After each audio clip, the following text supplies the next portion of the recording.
فأعوذ بالله السميع العليم من الشيطان الرجيم من همزه ونفخه ونفثه بسم الله الرحمن الرحيم والمؤمنون والمؤمنات بعضهم أولياء بعض يأمرون بالمعروف وينهون عن المنكر ويقيمون الصلاة ويؤتون الزكاة ويطيعون الله ورسوله أولئك سيرحمهم الله إن الله عزيز حكيم سبحانك لا علم لنا إلا ما علمتنا إنك أنت العليم الحكيم رب اشرح لي صدري ويسر لي أمري واحلل عقدة من لساني يفقه قولي واحلل عقدة من لساني يفقه قولي۔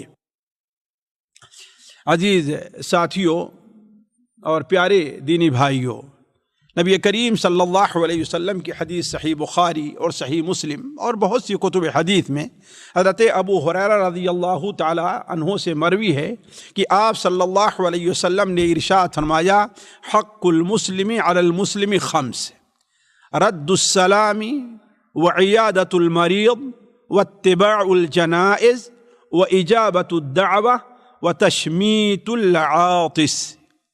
یعنی معنی یہ ہے کہ مسلمان کا دوسرے مسلمان پر 5 حق ہے، ایک مسلمان کا دوسرے مسلمان پر 5 حق ہے۔ سلام کا جواب دینا، بیمار کی عیادت یا بیمار پرسی کرنا، جنازے کے پیچھے چلنا یعنی جنازے میں شریک ہونا، دعوت کا قبول کرنا، چھینکنے پر اگر وہ الحمدللہ کہے تو اس کی چھینک کا جواب دینا۔ یہی حدیث صحیح مسلم اور دیگر کتب حدیث میں تھوڑی سی تفصیل کے ساتھ ہے۔ اس میں ہے کہ اللہ کے رسول صلی اللہ علیہ وسلم نے ارشاد فرمایا کہ ایک مسلمان کے دوسرے مسلمان پر 6 حق ہیں۔ پہلی میں کتنا تھا؟ 5 تھا۔ اس حدیث میں کتنا ہے؟ 6 ہے۔ ایک مسلمان کے دوسرے مسلمان پر 6 حق ہیں۔ صحابہ نے کہا، اے اللہ کے رسول صلی اللہ علیہ وسلم وہ حق کیا ہیں؟ تو آپ صلی اللہ علیہ وسلم نے جواب دیا کہ جب تیری ملاقات اس سے ہو یعنی اپنے بھائی سے تو تجھے اس سے سلام کرے۔ اس سے پہلے والی حدیث میں تھا سلام کا جواب دینا، اور اس میں کیا ہے؟ تو خود یعنی سلام کرے ملاقات ہو تو۔ دوسرا، جب وہ تجھے دعوت دے تو اس کی دعوت کو قبول کرو۔ تیسرا، جب تجھ سے نصیحت طلب کرے تو اس کے ساتھ خیر خواہی سے کام لو۔ اور چوتھی چیز، جب اسے چھینک آئے اور الحمدللہ کہے تو تم یرحمک اللہ کہہ کر کے اس کا جواب دو۔ 5ویں چیز، جب وہ بیمار ہو تو اس کی بیمار پرسی یعنی عیادت کرو، اور جب اس کا انتقال ہو جائے تو اس کے جنازے میں شریک ہو۔ یہ ان دونوں حدیثوں میں ایک مسلمان کے دوسرے مسلمان پر 5 یا 6 حق بیان کیے گئے ہیں۔ ساتھیو، اللہ تبارک و تعالی نے ایک مسلمان کو دوسرے مسلمان کا بھائی قرار دیا ہے۔ انما المؤمنون اخوہ والمؤمنون والمؤمنات بعضهم اولیاء بعض۔ مومن مرد اور مومن عورتیں ایک دوسرے کے کیا ہیں؟ ولی ہیں، دوست ہیں، ساتھی ہیں، خیرخواہ ہیں، مددگار ہیں۔ اور انما المؤمنون اخوہ، تمام مسلمان آپس میں کیا ہیں؟ بھائی ہیں۔ اب یہ کریم صلی اللہ علیہ وسلم کی حدیثیں اس سلسلے میں بے شمار ہیں۔ تو اللہ تبارک و تعالیٰ نے ایک مسلمان کو دوسرے مسلمان کا بھائی قرار دیا ہے، اور اس بھائی چارگی کے بہت سے حقوق رکھے ہیں، جن میں سے بعض حقوق زیادہ اہمیت رکھتے ہیں، اس لیے ان کی ادائیگی کو اللہ تبارک و تعالی نے ایک دوسرے مسلمان پر واجب قرار دیا ہے، یا کم سے کم بہت تاکیدی قرار دیا ہے۔ واجب قرار دیا ہے یا بہت تاکید قرار دیا ہے۔ حق کس کو کہتے ہیں؟ حق اصل میں وہ چیز ہے کہ اپنے بھائی سے متعلق اس کا ادا کرنا آپ کے اوپر ہر حال میں ضروری ہے۔ ہر حال میں چاہیے آپ کو، چاہے وجوبی طور پر یا تاکیدی طور پر آپ کیا ہے اس کو ادا کریں، یہ معنی حق کا ہے۔ تو اللہ تبارک و تعالیٰ نے ایک مسلمان کے جو دو مسلمان پر بہت زیادہ حق رکھے ہیں، ان میں سے جو بہت تاکیدی اور بہت ہی لائق ثواب اجر ہیں، جن کے چھوڑنے پر بہت وعید وارد ہے، ان میں سے یہ 6 یا 5 حق ہیں جن کا ابھی حدیث کے اندر ذکر ہوا ہے۔ آج کی مجلس میں انہیں حقوق کی تھوڑی سی وضاحت کی جاتی ہے۔ کیوں؟ اس لیے کہ آج ہم میں اس سے متعلق بڑی کوتاہی اور کمی پائی جا رہی ہے۔ بہت سے لوگ تو سمجھتے بھی نہیں کہ آیا یہ بھی کوئی حق ہمارے اوپر ہے۔ مثال کے طور پر چھینک کا جواب دینا ہے۔ ہمارے یہاں کتنے لوگ جانتے بھی نہیں کہ چھینک کا جواب بھی دینا، جبکہ یہ اللہ کے رسول نے حق قرار دیا ہے۔ جیسا کہ ہم نے کہا حق کا معنی کیا ہے؟ حق کا معنی یہ ہے کہ اس کا اہتمام کرنا، اس کا ادا کرنا نہایت ہی اہم ہے، کئی اعتبار سے اہم ہے۔ اولاً تو اس اعتبار سے کہ اللہ تعالیٰ کا حکم ہے، اللہ کے رسول صلی اللہ علیہ وسلم کا حکم ہے، اور ہمیں اور آپ کو اللہ اور اس کے رسول کے حکم کی اطاعت کا ہمارے اوپر فرمان ہے، حکم ہے۔ دوسری چیز ہے کہ اللہ تعالیٰ نے اس میں بڑے فائدے رکھے ہیں۔ بھائی چارگی کا نظام اسی وجہ سے باقی رہ سکتا ہے۔ اگر ان کا اہتمام نہ کیا گیا تو بھائی چارگی کا نظام کیا ہو جائے گا؟ درہم برہم ہو جائے گا۔ تیسری چیز یہ ہے کہ اللہ تبارک و تعالی نے اس پر بڑا ثواب اور اجر رکھا ہے، جو آپ کے لیے بڑا اہم ہے۔ کیوں؟ اس لیے کہ ثواب اور اجر ہی کی بنیاد پر آدمی جنت اور جنت میں اعلیٰ مقام حاصل کر سکتا ہے۔ اور چوتھی چیز یہ ہے کہ اس کے چھوڑنے کے بڑے نقصان کے ساتھ ساتھ اس پر اللہ تعالیٰ نے بہت بڑا گناہ بھی رکھا ہے، جو آپ کے لیے آخرت میں، دنیا میں تو آپ کی بربادی ہوگی ہی، آخرت میں آپ کی ہلاکت کا سبب بن سکتا ہے۔ تو وہ حقوق کیا ہیں؟ سب سے پہلا حق ہمیں اور آپ کو جو اس حدیث میں مل رہا ہے وہ کیا ہے؟ سلام کرنا ہے۔ کیا کرنا ہے؟ سلام کرنا ہے اپنے مسلمان بھائی سے، اور اس کے سلام کا جواب دینا ہے۔ سلام کرنا ہے اور اس کے سلام کا جواب دینا ہے۔ ہم عموماً سلام اسی سے کرتے ہیں جس کو اپنے سے بڑا سمجھتے ہیں، یا جس سے ہماری جان پہچان ہوتی ہے، جس سے ہمارا دوستانہ تعلق ہوتا ہے۔ ورنہ آپ راستے میں چلے جائیں، آپ کو پہچانتا نہیں ہے، اگر جانتا ہے کہ مسلمان ہے تو آپ سے سلام نہیں کرے گا، اسے گزر جائے گا۔ یہ بہت بڑے خسارے کا سبب ہے۔ چاہے سلام کرنا واجب ہو یا سلام کرنا سنت مؤکدہ ہو، اور جواب تو ہر حال میں دینا واجب ہے انسان کے لیے۔ اس پر اللہ تبارک و تعالی نے بہت بڑا اجر، بلکہ یہ تو ہماری آپ کی فطرت میں ہے۔ حضرت آدم علیہ السلام کو جب اللہ تعالیٰ نے پیدا فرمایا، جیسا کہ صحیح بخاری اور صحیح مسلم میں ہے کہ جب پیدا فرمایا ان کے اندر روح پھونکی تو ان سے کہا، اے آدم جاؤ اور ان فرشتوں کے اوپر جو بیٹھے ہوئے ہیں ان سے سلام کرو۔ حضرت آدم علیہ السلام وہاں گئے، تشریف لے گئے، اور اللہ تبارک و تعالیٰ کے حکم سے انہوں نے کہا السلام علیکم۔ کیا فرمایا؟ کس سے؟ فرشتوں سے۔ تو فرشتوں نے کیا جواب دیا؟ السلام علیکہ ورحمۃ اللہ، زیادہ کر کے جواب دیا۔ اللہ کے رسول سے فرماتے ہیں کہ اللہ تعالیٰ نے فرمایا کہ اے آدم، یہ تیری اور تیری ذریت کا قیامت تک جو آ رہی ہے، یہ آپس میں باہمی ملاقات کے موقع پر یہ ان کا سلام ہے۔ السلام تو آج یہ کوئی نیا نہیں ہے، حضرت آدم علیہ السلام ہی سے چل رہا ہے۔ اسی لیے ایک حدیث جو صحیح بخاری اور مسلم عبداللہ ابن عمرو سے ہے، آپ صلی اللہ علیہ وسلم سے سوال کیا گیا کہ ای الاسلام خیر، اسلام کا سب سے اچھا عمل کیا ہے؟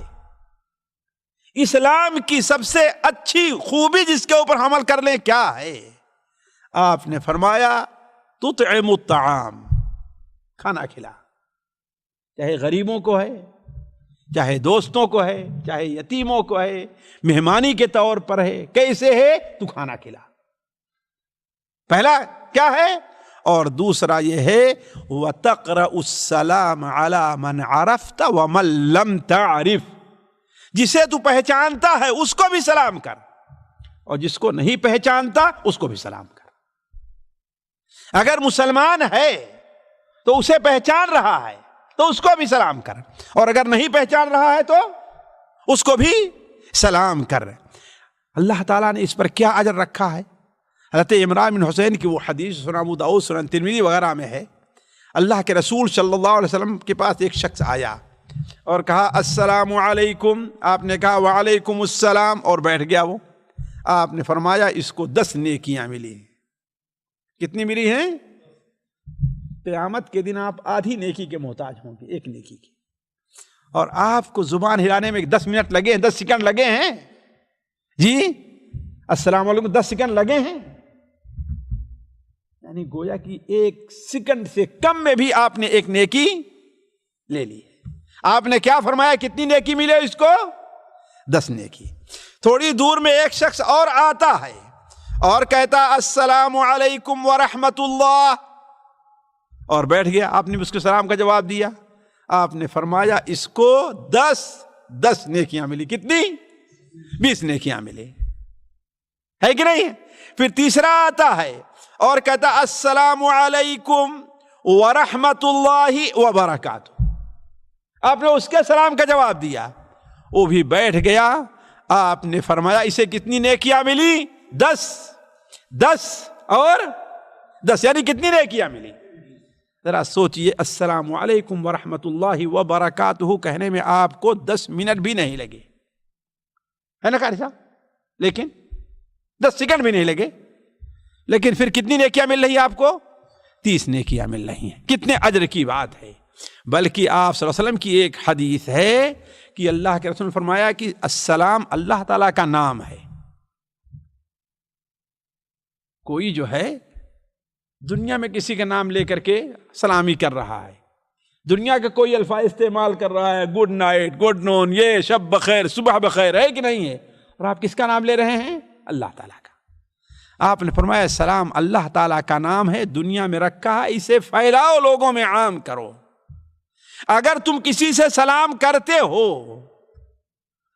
کرتے ہو تو جو لوگ جواب دے رہے ہیں تمہیں اپنے سلام کرنے کا بھی اجر مل رہا ہے اور ان کے جواب دینے کا بھی اجر مل رہا ہے. ذرا سوچیں کیوں؟ اس لیے انہوں نے جواب کیوں دیا ہے؟ آپ کی وجہ سے دیا ہے نا. تو جہاں انہیں جواب دینے کا اجر مل رہا ہے وہاں آپ کو سلام کرنے کا بھی اجر مل رہا ہے. اور ہم چاہتے ہیں کہ سامنے سے عورت پہلے وہ سلام کرے، میں کیوں سلام کروں؟ کتنا محروم ہے انسان وہ. ذرا سوچیں یہ انسان کتنا بے وقوف اور محروم ہے. آپ کے جیب میں دکان پر آپ کھڑے ہوئے ہیں، ایک گراہک آ رہا ہو تو آپ تو یہ نہیں کہیں گے ادھر چلے جاؤ. سوچیں ساتھیوں، ابھی میں مکے گیا تھا، ایک ہوٹل کے پاس ہم لوگ گئے، گاڑی کھڑی کیے، ہمیں آنا تھا اس ہوٹل پر.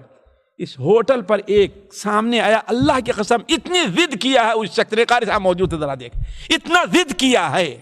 صرف کتنا؟ 50 ریال 60 ریال، اس نے دیکھ لے قاری صاحب نا، اتنا ضد کیا ہے، اتنا ضد کیا ہے کہ ہمیں شرم آئی. میں لوگوں سے کہنے لگا کاش کہ وہیں چلے گئے ہوتے. یہ کس کے لیے ہے؟ چند ٹکوں کے لیے ہے. اور آپ کو نیکیاں السلام علیکم ورحمت اللہ کہیں، یہ 30 نیکیاں آپ کو مل رہی ہیں. اور جو سلام کا جواب دے رہا ہے 2 آدمی 3 آدمی 4 آدمی، سب کی نیکیاں آپ کو مل رہی ہیں اور آپ اٹھا کے دوسرے کو دے دے رہے ہیں. کتنے بیوقوف انسان ہم ہیں، کتنے بیوقوف ہیں ہم. تو ساتھیوں یہ بڑا اہم حق ہے. اگر ہم سلام نہیں کرتے، خاص طور پر یہ سوچ کر کے کہ ہم بڑے ہیں وہ سلام کرے، ہم مالدار ہیں وہ سلام کرے، ہے کہ نہیں ہے، تو اس پر آپ کو گناہ بھی ہوگا سلام چھوڑ دینے پر، وہ بھی نہ کریں تو. کیوں؟ اس لیے کہ آپ اس لیے نہیں چھوڑ رہے ہیں کہ سنت ہے، کس لیے چھوڑ رہے ہیں؟ کہ ہم اس سے بڑے ہیں، یا وہ آپ اس سے ناراض ہیں۔ آپ کہیں کہ وہ سلام کرے، میں کیوں سلام کروں؟ اس نے مجھے گالی بھی دیا، میرے ساتھ میں بھی بڑھ کے سلام بھی کروں، یہ کیسے ہو سکتا ہے؟ تو یہ چیز کیا ہوگی؟ ناجائز ہوگی۔ تو یہ پہلا حق ہے ساتھیو، اسے لوگوں میں عام کرنا چاہیے۔ دوسرا حق اس حدیث کے اندر جو بیان کیا گیا ہے وہ کیا ہے؟ مریض کی عیادت ہے۔ کیا ہے؟ ہر انسان بیمار ہوتا ہے، ہم میں سے ہر انسان بیمار ہوتا ہے، اور ہر بیمار کی یہ خواہش ہوتی ہے کہ لوگ اسے دیکھنے کے لیے آئیں، ہر بیمار کی، یا کم سے کم ٹیلی فون اس کے بارے میں پوچھیں ضرور۔ اس سے مریض کو کیا ہے؟ دل کو تسلی ہوتی۔ آپ جاتے ہیں، آپ کو ثواب ملتا ہے، آپ کو اجر ملتا ہے۔ یہ فرض کفایہ امت کے اوپر ہے، امت پر فرض کفایہ ہے کہ وہ مریض کی عیادت کریں، اسے اکیلے نہ چھوڑ دیں۔ غریب ہے تو کوئی اس کی عیادت کے لیے جاتا ہی نہیں ہے، نہیں، اگر کوئی نہیں جاتا ہے تو پورے محلے اور شہر کے لوگ گناہ گار ہوں گے اگر اس کی عیادت کے لیے نہیں جاتے ہیں تو اسے غریب سمجھ کر کے، مجبور سمجھ کر کے۔ اللہ نے یہ حق قرار دیا ہے کس کے اوپر؟ لوگوں پر۔ اپنے بھائی کا اگر بیمار ہے تو اس کی عیادت کو جائیں۔ اللہ تعالیٰ نے اس کو کتنا اہم قرار دیا ہے آپ سمجھتے ہیں؟ صحیح مسلم کی وہ حدیث ہے کہ آپ صلی اللہ علیہ وسلم نے ارشاد فرمایا، قیامت کے دن ایک شخص سے اللہ تعالیٰ فرمائے گا، اے آدم کے بیٹے، میں بیمار ہوا، تو نے میری عیادت کیوں نہیں کی؟ ذرا سوچیں، صحیح مسلم کی روایت ہے۔ اللہ تعالیٰ کیا فرمائے گا؟ اے آدم کے بیٹے، میں بیمار ہوا، تو نے میری عیادت کیوں نہیں کی؟ وہ کہے گا، اللہ تعالیٰ تو رب العالمین ہے، تو کیسے بیمار ہو سکتا ہے اور میں تیری عیادت کیسے کر سکتا ہوں؟ اللہ تعالیٰ فرمائے گا، میرا فلاں بندہ بیمار ہوا تھا، اگر تو اس کی عیادت کو گیا ہوتا تو آج اس کا اجر میرے پاس پاتا۔ ذرا سوچیں، بیمار کی عیادت کتنی اہمیت کا حامل ہے۔ ہم اسی بیمار کی عیادت کریں گے جس سے ہمارے دوستانہ تعلق ہیں، ہم اس لیے نہیں جاتے کہ وہ مسلمان ہے کہ نہیں، اس لیے ہم جانتے ہیں کہ ہماری جان پہچان اس سے ہے، اس میں بھی ثواب ہے، میں نہیں کہ ثواب نہیں ملے گا، لیکن اصل جو ہے وہ اس لیے نہ جائیے آپ، اس لیے جائیے کہ ہمارا ایک مسلمان بندہ ہے، اللہ تبارک و تعالی نے اس کا ایک حق ہمارے اوپر رکھا ہے، اس حق کو ہمیں ادا کرنا چاہیے، اس حق کو ادا کرنا چاہیے۔ کتنا بڑا اجر ہے اس کا، صحیح مسلم کی ایک حدیث سے سنیں۔ ایک راوی ہیں ابو فاختہ رحمہ اللہ، تابعی ہیں، ان کا نام ہے سعید ابن علاقہ ہے۔ وہ بیان کرتے ہیں کہ ایک بار حضرت علی رضی اللہ تعالی عنہ نے میرا ہاتھ پکڑا اور کہا، چلو حسن بیمار ہے، ان کی عیادت کو جاتے ہیں۔ ہم لوگ چلے گئے، جب وہاں پر گئے تو دیکھا کہ وہاں ایک اور صحابی حضرت ابو موسیٰ اشعری رضی اللہ تعالیٰ عنہ بیٹھے ہوئے۔ کون؟ حضرت ابو موسیٰ اشعری، وہ بیٹھے ہوئے ہیں۔ حضرت علی جب وہاں پر پہنچے پھر ان سے پوچھا کہ ابو موسیٰ، تم زیارت کے لیے آئے ہو یا عیادت کے لیے آئے ہو؟ کیا سوال کیا؟ تم زیارت کے لیے آئے ہو، جسے زیارت کرنے چلا جاتا ہے، کسی کے پاس چلو بیٹھتے ہیں تھوڑی دیر، ان سے ملاقات کر لیتے ہیں، کوئی کام بھی ہوگا۔ تم زیارت کے لیے آئے ہو یا عیادت بیمار پرسی کے لیے آئے ہو؟ تو حضرت ابو موسیٰ اشعری نے کہا کہ حضرت، میں بیمار پرسی کے لیے آیا ہوں، سنا کہ یہ بچہ، یہ اللہ کا بندہ، یہ میرا دینی بھائی بیمار ہے، میں اس کی عیادت کر لوں۔ تو حضرت علی رضی اللہ تعالیٰ عنہ نے بیان فرمایا، اگر تم عیادت کے لیے آئے ہو تو میں تمہیں نبی کریم صلی اللہ علیہ وسلم کی ایک حدیث سنانا چاہتا ہوں۔ وہ حدیث کیا ہے؟ اس حدیث کو ہم نے اللہ کے رسول صلی اللہ علیہ وسلم سے سنا ہے۔ آپ نے فرمایا، ما من مسلم یعود مسلما غدوۃ، جو مسلمان بھائی صبح کے وقت کسی مسلمان کی بیمار پرسی کے لیے جاتا ہے تو شام تک 70,000 فرشتے اس کے لیے دعائیں مغفرت کرتے رہتے ہیں۔ ایک دو نہیں، کتنے؟ 70,000 فرشتے اس کے لیے دعائیں مغفرت کرتے رہتے ہیں۔ اور کوئی بندہ اگر شام کے وقت اپنے بھائی کی بیمار پرسی کے لیے جاتا ہے تو صبح ہونے تک 70,000 فرشتے اس کے لیے دعائیں مغفرت کرتے رہتے ہیں۔ اور اسی پر بس نہیں ہے، اسی پر بس نہیں ہے، وَكَانَ لَهُ خَرِيفٌ فِي الْجَنَّةِ، اللہ تبارک و تعالی نے اس کے لیے جنت کے چنے ہوئے پھل، تازہ تازہ پھل اللہ نے توڑ کر کے رکھے ہوئے ہیں، جب وہ جائے گا تو اسے وہ چیزیں نصیب ہوگی۔ ذرا سوچیں کتنا بڑا اجر ہے، اور ہم اور آپ اسے کس قدر جو ہے اس نے چھوڑ دیتے ہیں اور محروم ہو جاتے ہیں، ہے کہ نہیں ہے؟ تو یہ مریض کا حق بھی ہے اور اس میں ہمارا اور فائدہ بھی ہے۔ ہم جائیں گے وہاں دعا کریں گے، ہماری دعا کے اوپر فرشتے آمین بولیں گے اور ہمارے لیے بھی دعا کریں گے۔ جیسا کہ مسند احمد وغیرہ میں اللہ کے رسول صلی اللہ علیہ وسلم کی حدیث ہے کہ عود المریض، مریض کی عیادت کرو، اس لیے کہ مریض کی عیادت کرو گے تو اللہ تبارک و تعالی وہاں پر کرو گے، کیا ہے حدیث کے الفاظ؟ عود المریض، اللہ کل حال اللہ کے رسول کچھ ایسے الفاظ ہیں، مریض کی عیادت کرو۔ ہاں، مریض کی عیادت کرو، مریض کی عیادت تمہیں آخرت کو یاد دلاتی ہے کہ نہیں ہے؟ اس لیے کہ تم جو ہے جب جاؤ گے تو ہمیں بیمار ہو سکتے ہیں، ہمیں موت آئے گی، تو انسان کیا ہے، گناہوں سے بچنے کی کوشش کرے گا اور نیک عمل کرنے کی کوشش کرے گا۔ اسی طریقے سے سنن ابو داؤد وغیرہ کے اندر ایک حدیث ہے کہ اللہ کے رسول صلی اللہ علیہ وسلم نے ارشاد فرمایا، جو شخص کسی مریض کی عیادت کو جاتا ہے، یہ ادب ہے، اس کو سامنے رکھے، بہت سے لوگ بھول جاتے ہیں اس کو اور شرماتے ہیں، اس پر عمل نہیں کرتے۔ آپ نے بیان فرمایا کہ جو شخص کسی مریض کی عیادت کو جائے، مریض کی عیادت کو جائے اور اس مریض کی بھی موت نہیں آئی ہے، تو اس کے سراہنے کھڑے ہو کر کے 7 بار کہے، کیا کہے؟ 7 بار، اسأل اللہ العظیم رب العرش العظیم، اسأل اللہ العظیم رب العرش العظیم ان یشفیک، اسأل اللہ العظیم رب العرش العظیم رب العرش العظیم ان یشفیک۔ اللہ عظیم سے میں یہ سوال کرتا ہوں، وہ اللہ عظیم جو عرش عظیم کا بھی مالک ہے، اس کا خالق اور اس کا رب ہے، اس سے میں دعا کرتا ہوں کہ اللہ تعالیٰ تجھے شفا عطا فرمائے۔ تو آپ نے بیان فرمایا کہ 7 بار اگر کوئی کہتا ہے تو اللہ تبارک و تعالیٰ اسے شفا دے گا۔ یہ کتنا اہم کام ہے اور کتنی اہم نیکی ہے جس کے بارے میں ہم اور آپ کوتا ہیں۔ تیسرا حق کیا ہے ساتھیو؟ جنازے میں شریک ہونا۔ کیا ہے؟ مسلمان کا اگر انتقال ہو جائے، اس کی تجہیز، تکفین، تدفین، تجہیز یعنی تیاری کرنا، نہلانا، اس کو کفن پہلانا اور اس کو دفن کرنا، یہ مسلمانوں پر واجب ہے، فرض کفایہ ہے۔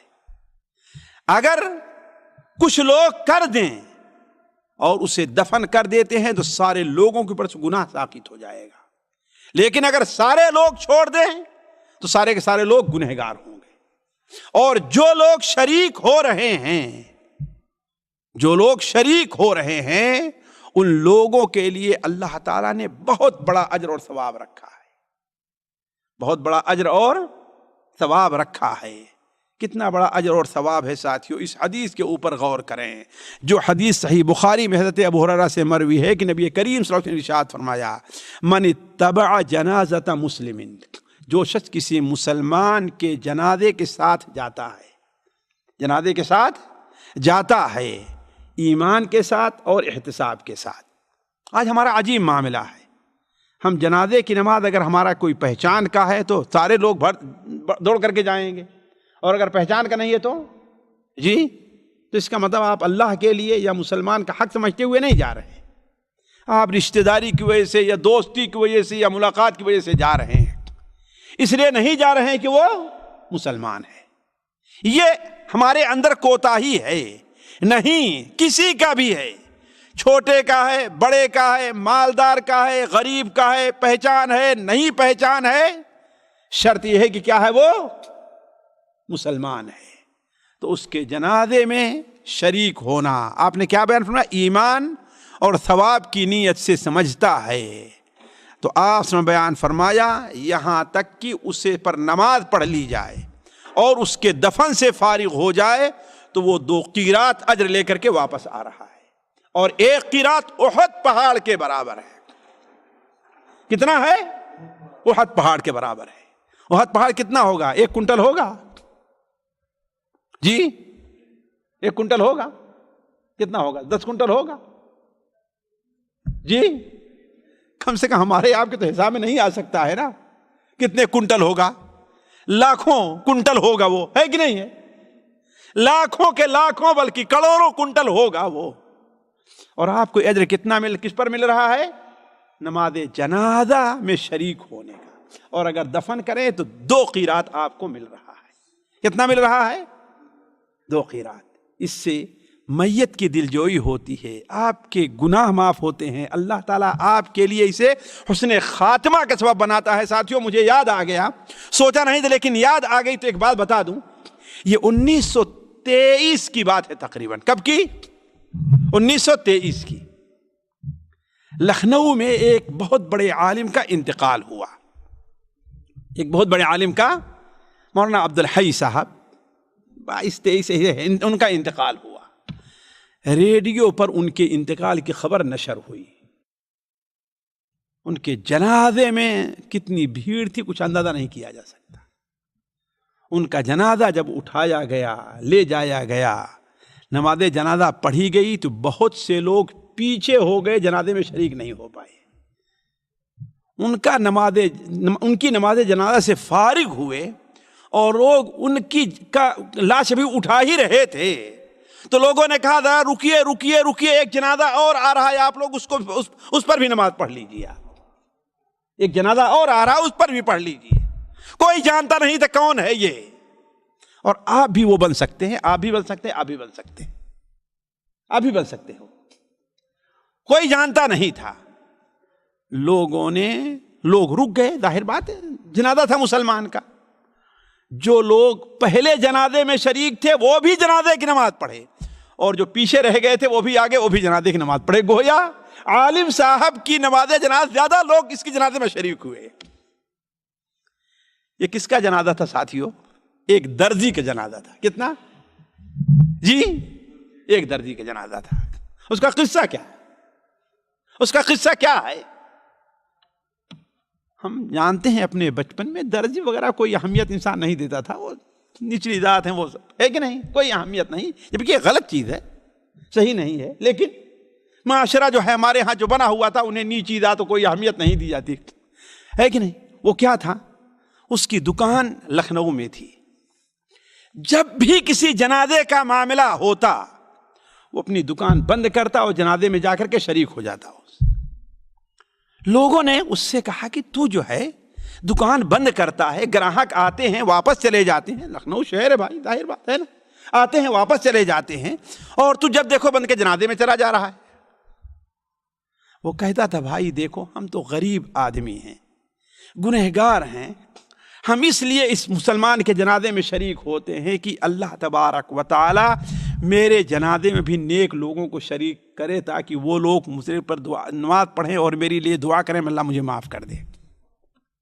ساتھیو ذرا دیکھیں کس برکت سے کتنے اللہ کے نیک بندے اور عالم اور علماء اور اللہ کے اولیاء نے اس شخص کی نماز جنازہ پڑھی ہوئی، ذرا سوچیں۔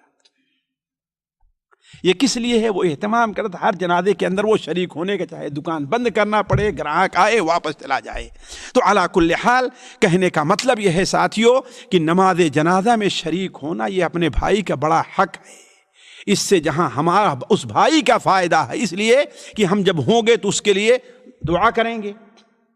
ہمارے یہاں بہت سے لوگ ہیں دفن کیے اور فوراً بھاگ کھڑے ہوئے، نہیں، دفن کے بعد بھی کچھ دیر کھڑے ہو کر کے وہاں پر اس کے لیے دعا کرنی چاہیے۔ نبی کریم صلی اللہ علیہ وسلم کی حدیث ہے سنن ابو داؤد میں کہ آپ نے بیان فرمایا کہ آپ صلی اللہ علیہ وسلم جب میت کے دفن سے فارغ ہوتے تو وہاں پر ٹھہرتے اور کیا کرتے؟ استغفروا لأخیکم، اپنے بھائی کے لیے دعائے مغفرت کرو، اس کے لیے دعا کرو کہ اللہ تعالیٰ اس کے گناہوں کو معاف کر دے۔ وَاسْأَلُوا لَهُ بِالتَّثْبِيتِ فَإِنَّهُ الْآنَ يُسْأَلُ، اور اس کے لیے ثابت قدمی کی دعا کرو کہ اللہ تعالیٰ منکر نکیر کے سوال پر اللہ تعالیٰ اسے ثابت قدم رکھے، اسے صحیح جواب دینے کی توفیق عطا فرمائے۔ تو کہنے کا مطلب یہ ہے ساتھیوں کہ مسلمانوں کے یہ جو حقوق ہم نے ابھی 3 ذکر کیے ہیں، یہ بڑے اہم حقوق ہیں، ہمیں اور آپ کو اس کا اہتمام کرنا چاہیے۔ باقی جو 3 حقوق رہ گئے ہیں انشاءاللہ وہ اگلی مجلس میں آپ کے سامنے ہم رکھیں گے۔ اللہ تعالیٰ سے دعا ہے کہ اللہ تبارک و تعالیٰ ہمیں اور آپ کو مسلمانوں کے حقوق ادا کرنے کی توفیق عطا فرمائے۔ والسلام علیکم ورحمۃ اللہ وبرکاتہ۔ سامعین کرام، ہمارے علمی اور عوامی دروس اور سوال و جواب کی مجلسوں سے آپ خود بھی مستفید ہوں اور اپنے دوست و احباب کے ساتھ بھی شیئر کریں۔ عین ممکن ہے کہ آپ کے شیئر سے کسی کی اصلاح اور آپ کے لیے صدقہ جاریہ بن جائے۔ واٹس ایپ پر اسلامک میسج حاصل کرنے کے لیے نمبر نوٹ فرمائیں: یعقوب عزیز 00966 5089 59707۔ واٹس ایپ سوال جواب گروپ میں ایڈ ہونے کے لیے نمبر نوٹ فرمائیں: عبدالسلام عمری 00966 502627 622۔ نمبر بھیجتے ہوئے نام اور پتہ ضرور لکھیں۔ اسی طرح ہمارے یوٹیوب چینل اسلامی دعویٰ کو ضرور سبسکرائب کریں تاکہ ہماری ہر نئی اور اہم ویڈیو کی اطلاع آپ کو فوری حاصل ہو جائے۔ تمام دروس، مقالات اور سوال و جواب سیریز کے لیے ہماری مشہور ویب سائٹ www.islamidawah.com کا مشاہدہ کرتے رہیں۔ السلام علیکم ورحمۃ اللہ وبرکاتہ۔